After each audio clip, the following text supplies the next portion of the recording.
ഈ പ്രഭാഷണം ഇവിടെ എല്ലാവർക്കും നമസ്കാരം. നമസ്കാരം. നമസ്കാരം.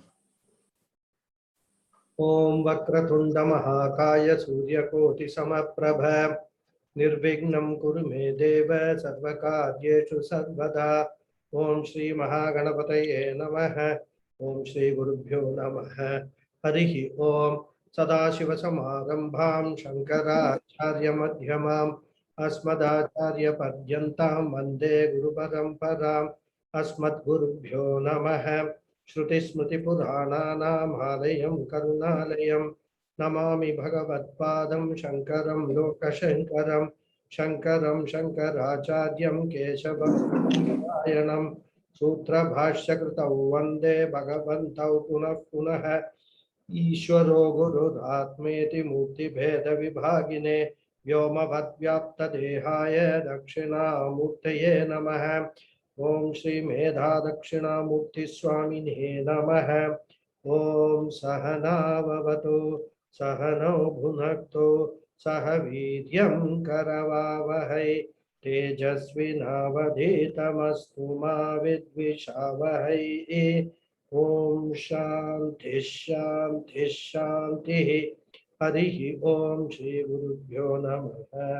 हरि ओम. सच्चिदानंद रूपाय कृष्णाय कृष्णकारिणे नमो वेदांत वेद्याय गुरवे बुद्धिसाक्षिणे.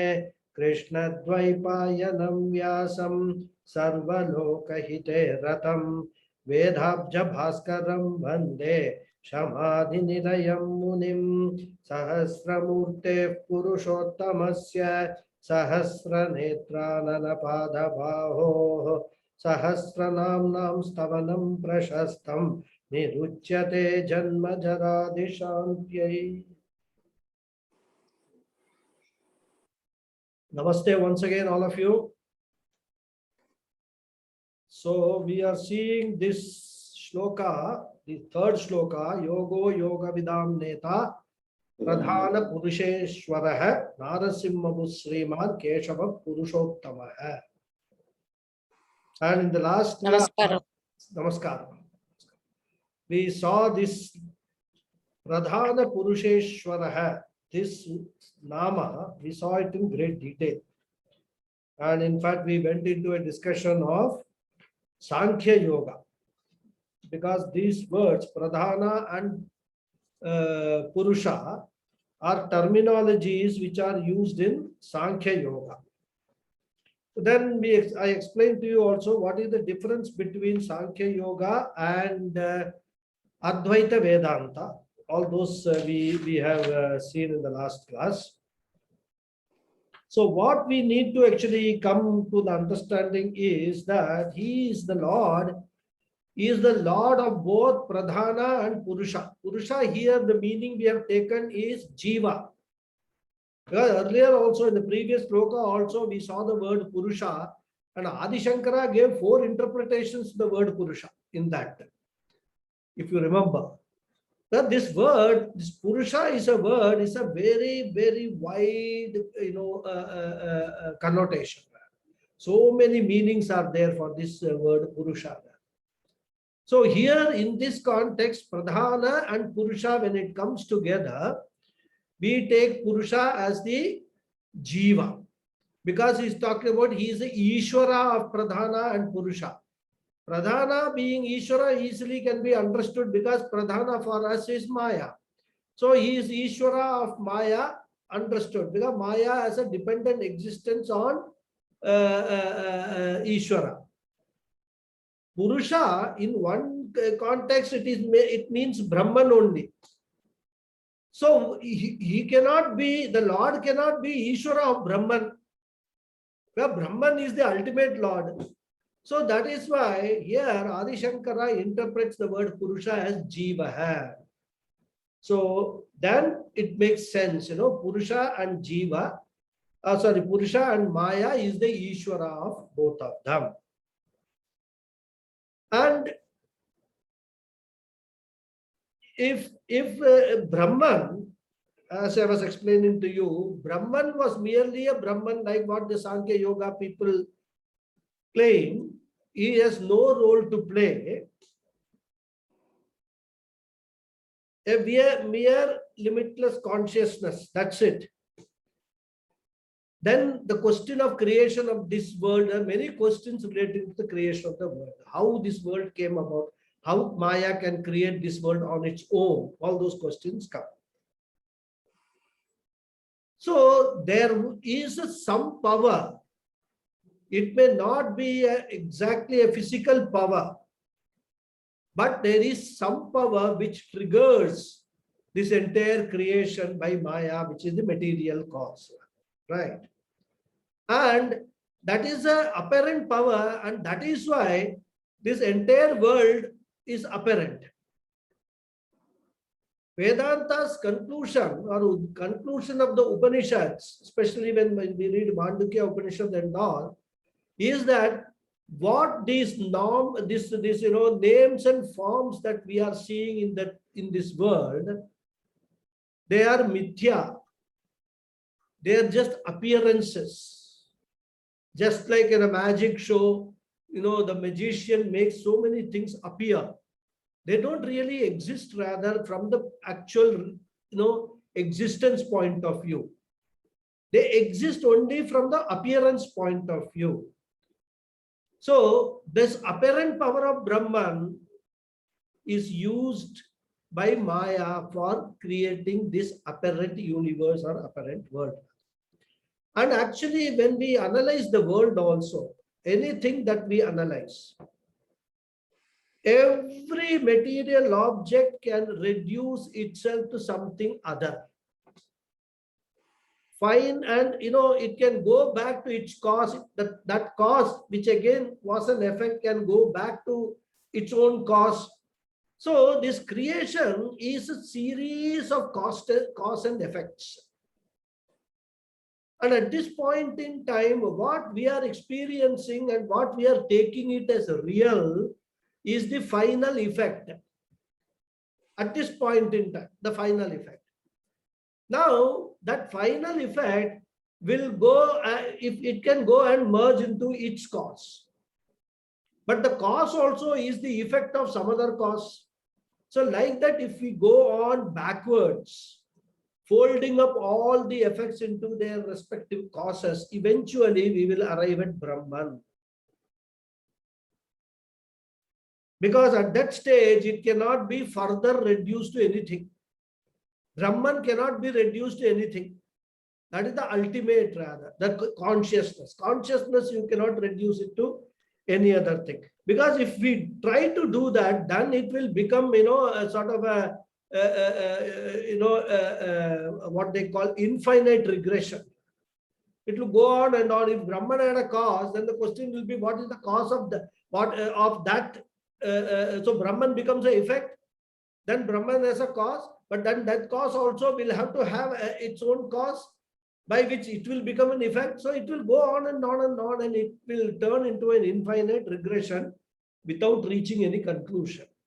That's why Upanishads or Shastras say that Brahman is the ultimate. That was the only one which was existing before this entire creation happened. That's a starting point. Okay. So this Lord, he is the one who has created this world with the help of the material cause, Upadana Karanam Maya. So Lord, we can call him a Mayavi, right? He has the magic power. And this magic power is called Maya or Prakriti. He does not come under the power of Maya. On the contrary, he keeps Maya under his control. Because like a magician, he does not come under his own spell of magic, isn't it? Magic is meant for public, not for his own self. If he comes under his own magic, what will happen?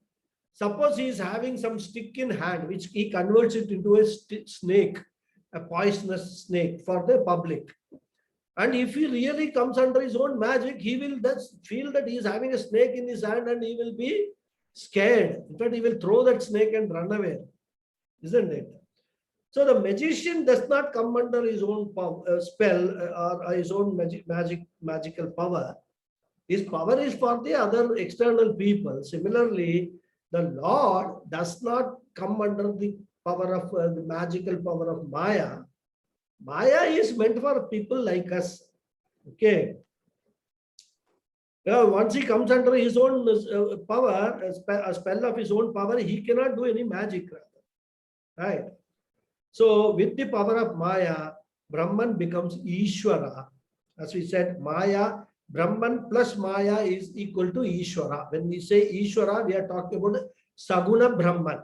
Saguna Brahman means all the three gunas of Maya is taken over, in that form. Rather, the Sattva Guna, Rajo Guna, and Tamo Guna. So whatever idols we see of Vishnu, Shiva, and all, they are all Saguna Brahman concepts. Pure Brahman, pure consciousness is Nirguna Brahman, has no gunas. Okay. So Maya has thus a dependence for its existence on Ishvara, on Brahman, and that is why Maya is called Mithya. And the Jiva is under the spell of Maya, and Jiva looks up to Ishvara, right? So the Lord is the Lord of the Jiva also. He is the Lord of Maya, he is Lord of the Jiva. And how he becomes the Lord of the Jiva? He, as a Karma Phala Data, Ishvara has given the body to the Jiva. Not only this body, based upon the Jiva's own karmas, the Ishvara will be dispensing more and more bodies in every birth to this Jiva. Okay. Parentage. Now, body means I'm talking about Stula, Sukshma, Sharira, both. Okay. So, Jiva thinks that Ishvara is giving me all these things of his own will. Jiva doesn't understand that all these things Ishvara is giving because of my own past karmas. He is only a karma phala dhata. He is like the judge of a court. He cannot give any sentence of his own will. He has to follow the constitution, the law, which is being applied in a particular case. And whatever that law dictates, that punishment he will have to give.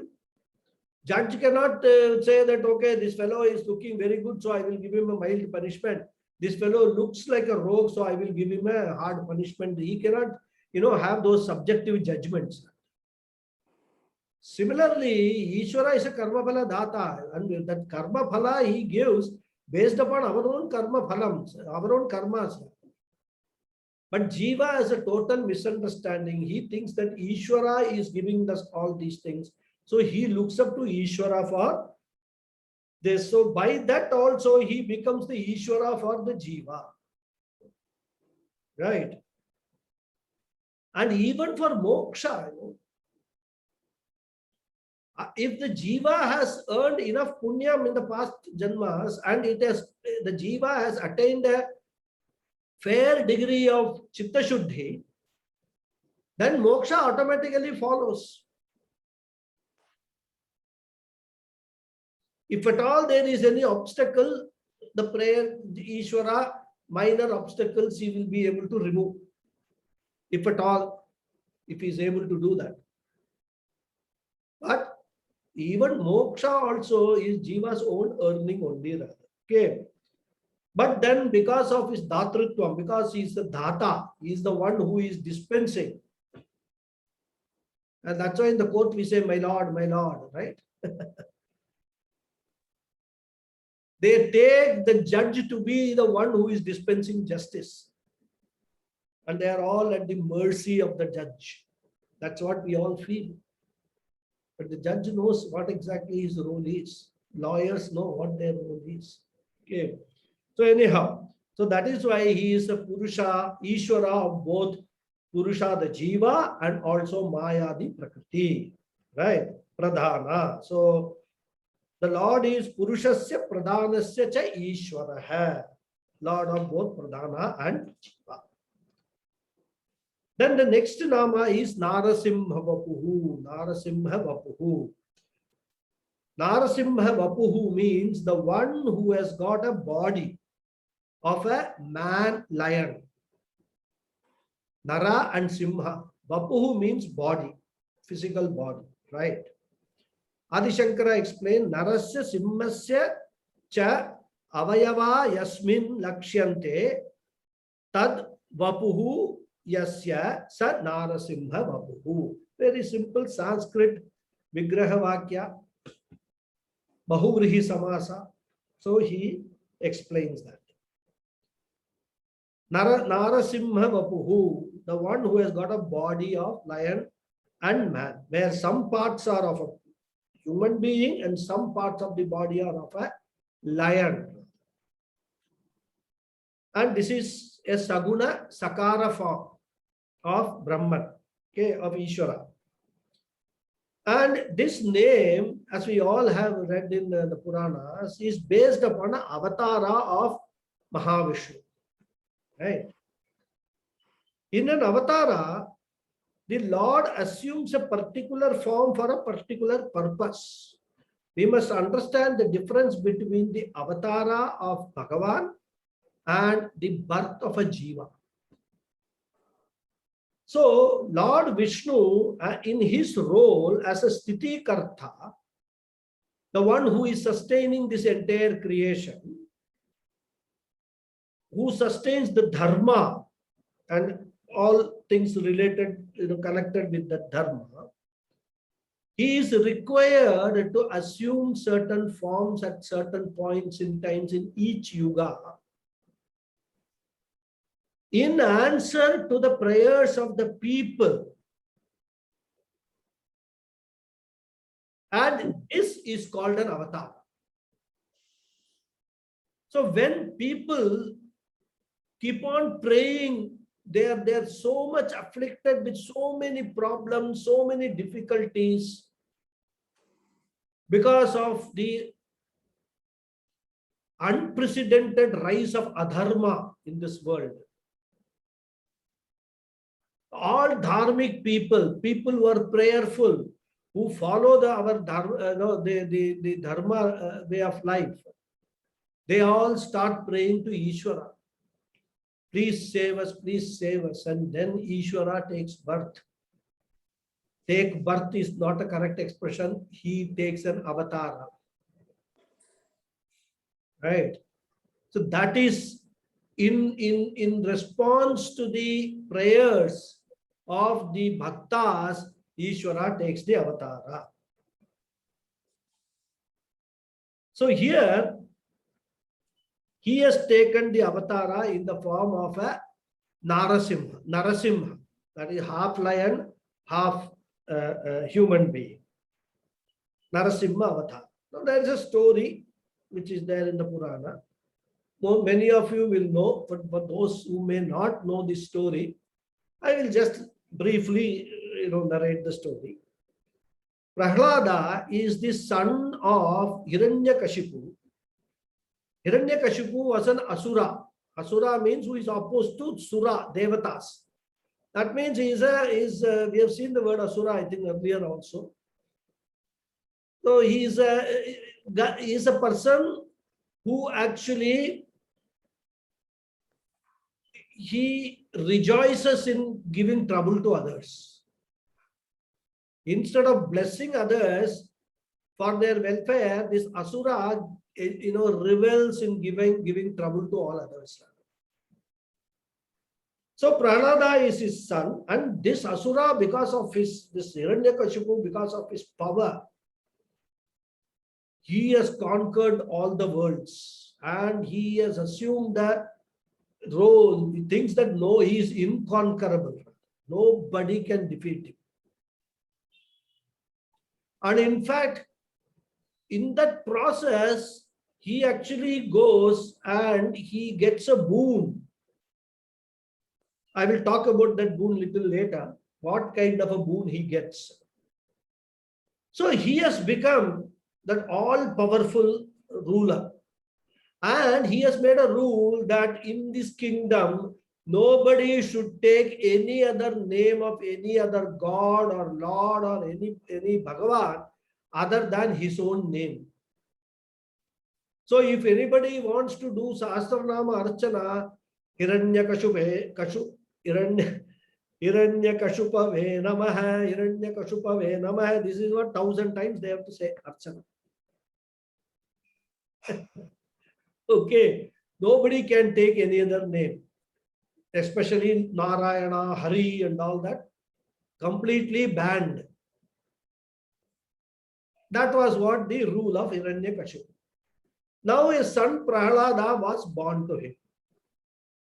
And this Prahlada, like most of the sons, doesn't see eye to eye with his father. Right? Right from childhood, he is singing Narayana, Hari and all. He collects his friends and all, and they sing all bhajans of Narayana, Hari and all. And this, irritates this Hiranyakashipu. He is his son. He can't straight away do anything. But the more this is increasing, Hiranyakashipu becomes more and more ferocious even against his son. First he chides him, he tries to correct him. He says, you are not supposed to take this Narayana's name, Hari's name and all that. Only my name you should take. So chastises him, forbids him from taking Hari's and Narayana's, Vishnu's name. But Prahlada refused to listen to him. His samskara is like that. He has very strong faith in the Lord, Shraddha. So he goes on repeating the name of the Lord. Hiranyakashipu becomes so agitated with this, he plans so many things to, punish his son, including trying to kill him. Because he feels that if this spreads, a lot more people will join his son's movement. And then his own power will be diminished. It will be weakened. Okay. But he failed in all his attempts. He could not kill Prahlada also. So one fine day, the Hiranyakashipu confronts his son, Prahlada. He asks him, this Lord Hari you go on singing, where is this Lord Hari? I have never seen any Lord Hari, nor anybody here has seen any Lord Hari or Narayana. Where is he? Right? So Prahlada says he is everywhere. In the rust particle he is there. He is there in big, big pillars also, everywhere. In Tamil, it is said, the Tudilum Mirupar, Turumbilim Mirupar. Those who know Tamil, right? There is the dialogue. It says he is everywhere. Tiniest of the particle, that Lord is there. The biggest of the objects, he is there. And then he shows a pillar. He is there even in this pillar. And Hiranyakashipu feels, oh, now this fellow I have got caught him. I will prove it to him that there is no Lord in this pillar. Because he is very powerful, he goes and kicks that pillar to show that there is no Hari of God in that. And when the pillar gets smashed, out comes the Lord in the Narasimha form, in the form of a half lion and half human being, comes out roaring, claws, big claws, face of a lion, teeth of a lion. He comes out, standing on two legs like a human being. And then Hiranyakashipu doesn't know what to do. But Hiranyakashipu had one boon, I told you. And that boon was that he should not die inside the house or outside the house. Secondly, he should not die on the floor or in air. He should not die when it is day or night. So all these, pairs of opposites which are there, he got a boon that he will not die in those circumstances. So that means he was thinking that I will never have any death. Nobody can kill me. He will not be killed by a man. No human being can kill him. Another boon he had got. So he felt that, I am invincible. I will not have any death. I am immortal. But because of this only, because of his arrogance, he became adharmik. Arrogance, adharma always goes together if you actually see in our own lives. A person who is very arrogant, he will do lot of adharmic activities, right from hurting people, their feelings and all, because of his arrogance. So this Hiranyakashipu became, so arrogant. So the boons that he had got was, as I said, he should die neither inside the house nor outside the house, neither during day nor in the night, neither on the earth or in the space, neither at the hands of a human being or an animal, neither by a wet nor by a dry weapon. All these conditions he had got boon, that tatastu was given. So now what can kill him? Human being can't kill him, animal can't kill him, wet weapon cannot kill him, dry weapon cannot kill him. He can't be killed on the floor of the on the earth. He can't be killed in space. So like that, in order to fulfill all these conditions and still kill him, God, Lord Vishnu took the avatara of Narasimha. And what is this Narasimha? Neither a human being nor animal. Condition satisfying. He should not be killed inside the house, outside the house. So the God picks up, this Lord Narasimha picks up this Hiranyakashipu, takes him to the, the door mantle, what they call, door mantle, which is neither inside the house nor outside the house. The door which divides between out and in. He sits there. Threshold. Threshold of the house. Threshold. That's the right word. Sits there, puts Hiranyakashipu on his lap, neither the earth nor the air, but on the lap of that, not a man, not a animal. Then he uses his claws, the lion's claws, which is neither wet nor dry, and tears his stomach and kills him. So this is a story in the Purana which many of us know rather, and he takes this avatar of Narasimha only for sustaining the dharma in that yuga, whichever yuga it was. In that yuga, like Lord Krishna says in the Gita, yada yada hi dharmasya glanir bhavati bharata abhyuttanam adharmasya tadatmanam srijamyaham paritranaya sadhunam, sadhus like Prahlada, vinashaya cha dushkritam, the dushkritas like dushtas like Hiranyakashipu, dharma samsthapanarthaya, for establishing again the rule of dharma, sambhavami yuge yuge, I will take avatara after avatara after avatara. So in every yuga we get an avatar of Lord Vishnu. In this kalpa itself, we know that in Treta Yuga it was Ram Avatara, in Dwapara Yuga Krishna Avatara.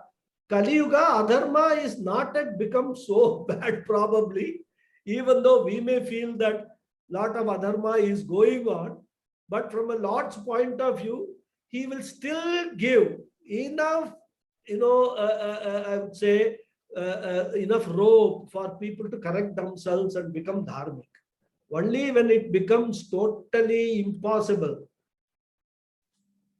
Like Krishna also gave all opportunities to Duryodhana. He appealed to Duryodhana. He says, you be the king, no problem. Just give them 5 villages. If not 5 villages, give them 5 houses.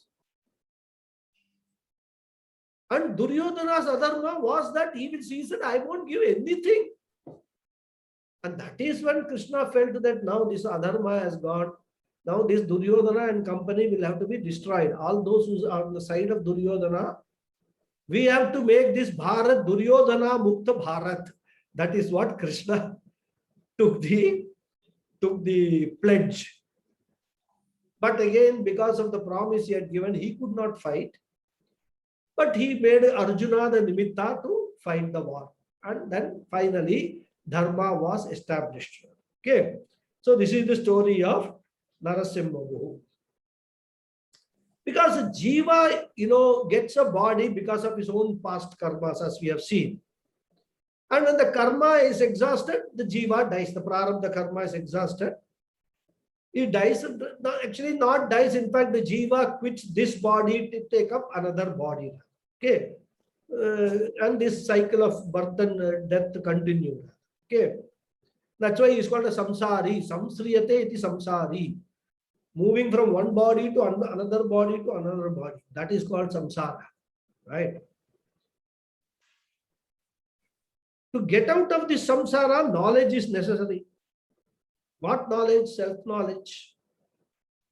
So by understanding the names of the Lord, by knowing the Lord, his swarupa,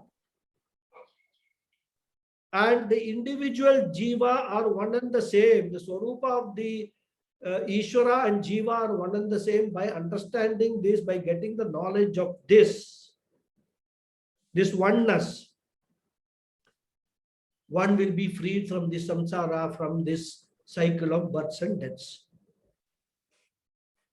Mere repetition of the name of the Lord, as I told in the earlier classes also, will bring in some punya, and it will certainly lead to some amount of chitta shuddhi because of the punya. But it will not deliver moksha.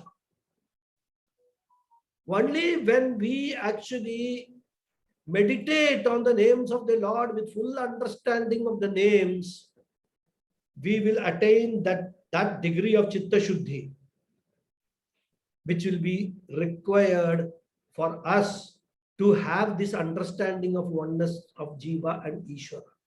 That is the knowledge, that is the aim, that is the goal, to gain that knowledge. But to gain that knowledge, for that knowledge to go and sit in our intellect, and for us to do everything in order to abide in that knowledge, a very, very high degree of purity of the mind is required. And that can be got by chanting the name of the Lord, by meditating on the name of the Lord with full understanding of the meanings. And that is why we are learning these meanings. Okay. So Ishvara does not have any karma phala, because Ishvara is the one who dispenses the karma phala, isn't it? Ishvara has no karma because he is a akarta. He knows he is akarta. Once I know I am a non-doer, no karma no punya papa can be attached to me. Yeah, I am not the doer. I have actually disidentified myself with my body, mind, sense complex by this self-knowledge. So then the question comes, how can then Ishvara be born? We say that Krishna was born, right? Again, it's all Maya. The birth of Bhagavan, of Rama or Krishna is all, an appearance. He is actually avatara. But like avatara, what happens is, it becomes very, very difficult to justify something very unnatural happening. Suddenly, some star is falling on the ground, and then there is a human being there. Some people believe in such things also. We don't believe in all that. We say this is avatara. Avatara means it takes a appearance in this earth. Using the Maya's Shakti, Ishvara makes an appearance for a particular purpose. That is an avatar. When we see Bhagavad Gita classes, in fact, Adi Shankara explains this avatara in much more detail, in a very profound manner in his Ubodhgata Bhashyam. We'll see in that. Okay. So, Ishvara takes this form as a result, as I said, of the punya earned by the devotees through their prayers. So, this avatara is a result of the prayers of the devotees who are jivas. That is how we have to understand. It's a particular form he takes suitable to a particular situation. Like in this case of Hiranyakashipu, he took the form particular situation to suit that particular situation, right? Because Hiranyakashipu had all these kind of, boons. He could not have been otherwise killed at all.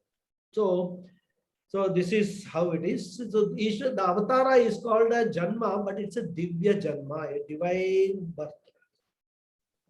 So that is Narasimha Bhuhu. Narasimha Vapuhu. Okay. Then the next nama is Sriman. Sriman means one who has Lakshmi on his chest. That means one whose Lakshmi is in the abode of whom? Yasya Vakshasi Nityam Vasati Shrihi Sa Shriman, says Shankara. Right? And Puja Swamiji adds, Shriya Yukta Shriya Patihi Shriman. Shriya Yukta. Because Shri means Lakshmi. So he is Shriman because Lakshmi resides permanently on his chest. And Lakshmi, as we all know, is goddess of wealth. Okay. She never showers her grace for long in one place or on one person. But she permanently stays with Bhagavan. Well, all the resources, all the wealth, everything in this universe belongs to Bhagavan only. It is of the nature of Bhagavan only. He is the cause and all these are effects. So the one who always has Shri with him on his chest is called Shriman. So all the wealth belongs to Ishvara. We cannot say, I am the owner of this, I am the owner of that. We are all nimittas. Ishvara, because of our own karma phala, has appointed us as trustees for whatever we think that it is our own. Nothing is our own. So Puja Swamiji gives a very beautiful example. So once it seems Puja Swamiji came to Bombay, and one of his devotees told him, Swamiji, you must come to my house. I live in a 28-floor tower, and my house is on the 14th floor. So you must come to my house for Bhiksha. So Swamiji went to his house. A very big, 3-bedroom flat. In Bombay, 3-bedroom is a luxury, even in those days. So Swamiji went and asked him, oh, so this is your house? So that fellow said, yes, Swamiji, this is my house. I bought it, a couple of years ago. And this is a very posh locality. It's not very easy to get house here and all that. He was giving praise of that. So he said that this is your house, but the next door is another house belonging to somebody, another house this side belonging to somebody. He said, yes, Swamiji. These are all called flats in Bombay. Flat. So Puja Swamiji says that that means that this right side wall doesn't belong to you fully, isn't it? Half of that wall, this side of the wall belongs to you, other side of the wall belongs to some other person. So he said, yes, yes, Swamiji. Then he has the left side wall also, is it the same thing? The inside of the wall belongs to you, outside of the wall belongs to somebody else.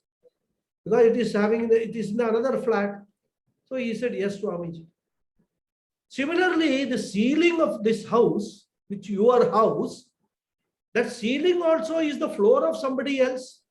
He said, yes, yes, Swamiji. So the ceiling also doesn't belong to you completely. Maximum, we can say half the ceiling belongs to you. So he said, yes, Swamiji. Similarly, the floor of this house also doesn't belong to you, isn't it? Because the floor of your house is the ceiling of the house below. And that the portion belongs to the person who is the owner of that. So he started understanding where Swamiji is going. So he said, when Swamiji told him, you said your house, your house, your house. But anything that I am pointing out to you, you are saying it doesn't belong to you completely. What then belongs to you for you to say this is your house? Then that person, it seems Swamiji says, he realized his mistake. And Swamiji explained to him that there is nothing ours in this entire world. Everything belongs to Ishvara only because he is the creator. Everything belongs to the creator. We have not created anything. If at all we assume we have created something, it is also Ishvara has used us as the nimitta, as an instrument for that creation. That's all. So we must never ever become arrogant. I have got this, I got a big house, I've got this, I've got so much of wealth. This, yes, you have got, because of your past karmas, God, Lakshmi has actually, showered her blessings on you, because of which you are having all these things. It is the Shriman's blessings along with Shri, because of which you are enjoying all these things. And these things are there only with you for this birth. Next birth, this is going to carry forward, no guarantee. We don't even know what kind of a next birth is there in store for you. So why are you being arrogant and you feel, oh, I've done this, I've done that and all that. So this is where Vedanta brings the reality to our situations. Makes us understand what this whole thing is about, what is around me, what I am, what is this my body, mind, sense complex, what is the real I. And when we say Maya, Maya, Maya, it is not a mere word. Maya has got its own, tremendous implication from a Vedanta point of view. Unless we start seeing this entire world as Maya Kritam, just as an appearance, we will not escape from falling a victim to the attractions of this world. As long as we are attracted by all these things in this world, we will never ever be able to gain the Chitta Shuddhi required for self-knowledge. Okay. So this is this Shriman. Okay. So when I actually attribute an I sense or ahankara to Bhagavan,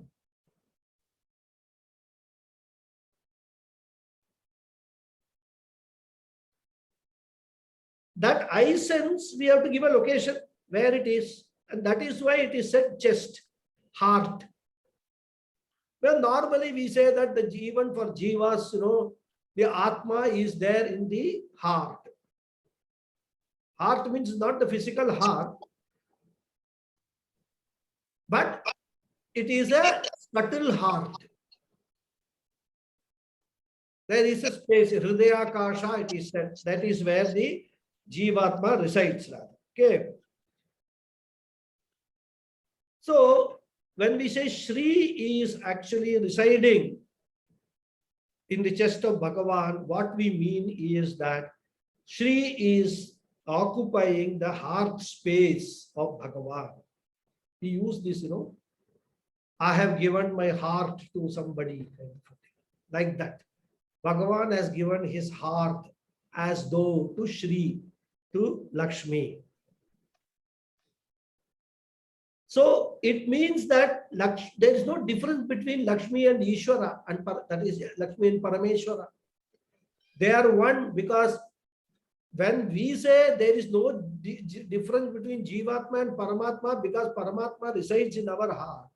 Similarly, when Lakshmi is residing in the heart of Paramatma or Parameshwara, there is no difference between Lakshmi and Parameshwara. And he is all pervasive. He is always united with Lakshmi. So without Shri, and Shri here we can take it as Maya, right? There is no Ishvara without Maya. Ishvara, as we told, is pure Brahman, Nirguna Brahman. Without Maya, without becoming a Saguna Brahman, no creation is possible. And even in our scriptures, Shiva with Maya, Shakti Swarupini, he is presented as Ardhanarishwara. So the Ardhanarishwara concept, if we understand, we will understand this whole creation. What is Ishvara, we will understand. What is Maya, we will understand. So one half is female, another half is male. Unless these two get together, there can be no creation. And Shri, wealth, Lakshmi is required for sustenance, isn't it? For sthiti of this entire universe. So that is why we look upon everything as Lakshmi. Success is Jaya Lakshmi, which is also Shri. And that is got from Parameshwara. Dhana belongs to him. So we have Dhana Lakshmi. Any wealth which is there belongs to Parameshwara only, Dhana Lakshmi. Any material happiness that we get, all the boons that we get is Varalakshmi. The home in which we reside, which gives us happiness, sweet home, happy, what's it called? Home, sweet home. Wherever you go, when you come back to your own house, your own indwelling, you have a sense of happiness and peace. Griha Lakshmi gives that happiness. Children gives us happiness. At least that's what we all believe. We look forward for that happiness from children, whether they give it or not. Even when the children give us a lot of trouble, still we will look forward for some kind of happiness. By merely recognizing and remembering that they are our children, we become happy. Santana Lakshmi. Right? So Shri is what? All happiness, all Mangala is Shri, you can say. And we have seen earlier that Bhagavan is one who has got Bhaga. Bhaga means what? 6 virtues, and one of them we saw was Shri. So Shri is one of the most important of these Bhaga for Bhagavan, the one who has got the Bhaga, 6 Bhagas. And so the Bhagavan is called Shriman, the one who has got Shri. Okay. So next Nama is Keshavaha. Keshavaha means one who has got a beautiful hair. Okay. Adi Shankara explained, Abhirupa Kesha Yasya Saha Keshavaha. One meaning. Yadva Kascha Ascha Ischa Trimurtaya Kesha Te Keshavaha. Yad Vashe Vartante Sa Keshavaha. Okay. Yadva Kascha Ascha Ischa Trimurtaya Kesha Te Yadvashe Vartante Sa Keshavaha. Then one more meaning he gives. Keshiva Keshivadhatva Keshava. Three meanings he gives for the word Keshava. Okay. But I said the plain meaning is the one who has got beautiful hair. And it can be looked upon, this word Keshava can be looked upon as a name which indicates Parameshwara, or which indicates an avatar of Parameshwara also, because Krishna is also called Keshava, right? So Abhirupa Keshaha Yasya Saha Keshava. Abhirupa hai, beautiful, the one who has got a beautiful locks of hair.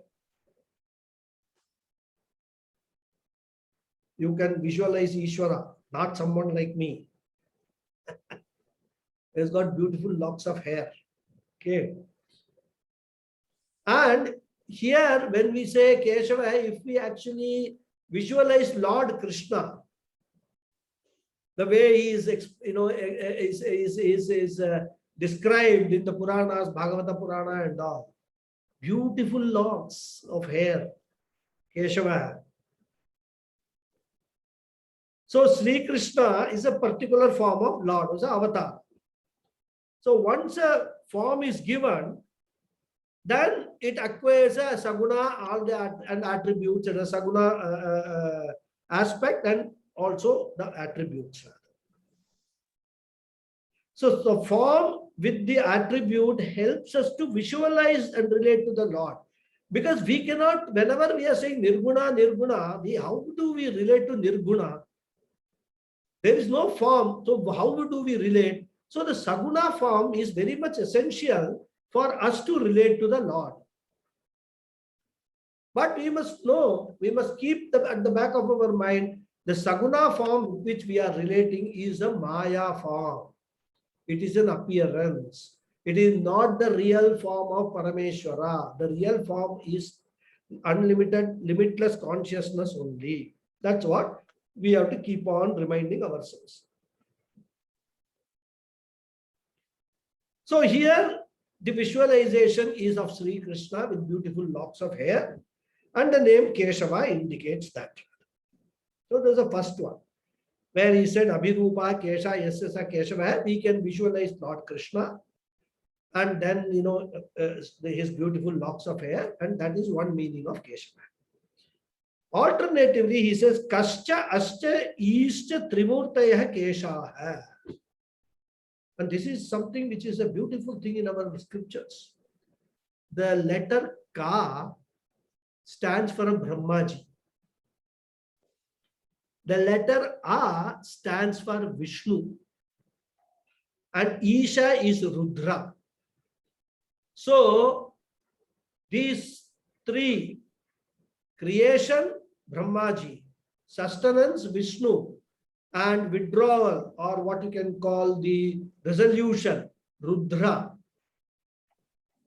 These three put together is expressed in one word, Keshava. Kascha, Ascha, Ishascha.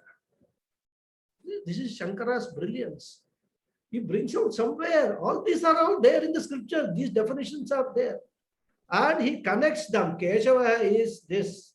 You can understand Keshava as the three forms of the Lord, of Bhagavan. The three murtis. Trimurtaya hai, says, right? Kesha hai. So Brahma, Vishnu and Rudra. Te yadvashe vartante. These Trimurtis constitute whom? He is Keshava. So again, he is taking us to the Nirguna form, because these three Murtis are nothing but three different forms of Parameshwara only. Functional forms of Parameshwara, each one performing one function each. So that is Keshava. They all represent one aspect of Ishvara only, right? And Ishvara has delegated his work to these three forms. So that is why they perform their respective roles, Brahma, Vishnu and Shiva.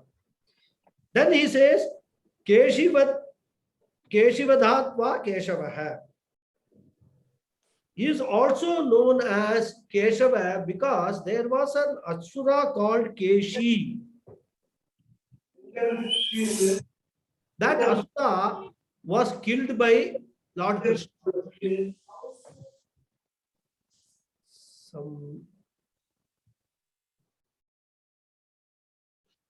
Say Keshi Vada.